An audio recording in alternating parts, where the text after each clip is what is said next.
Hello, folks. It's Destiny Rose, and I have about 50 questions that I need to answer.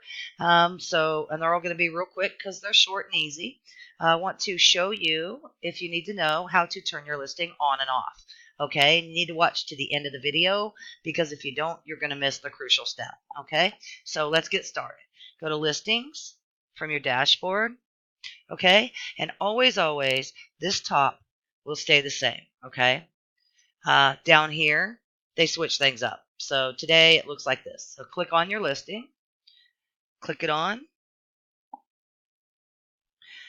You see where listing details is?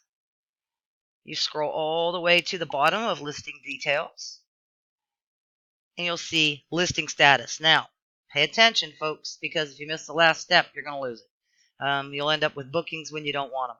So you can change your status here. You can list it here, snooze it here, unlist it, and deactivate it right here. Okay. So the first thing you want to do when you do a listing to start with is unlist. But if you have been a host for quite a while, you want to just click snooze. The snooze is very cool and self-explanatory.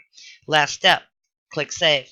If you do not click save, you'll think you changed it and you didn't. So that was the important step I needed you guys to know. So to recap, it's listings, delisting, scroll to the very bottom of listing details,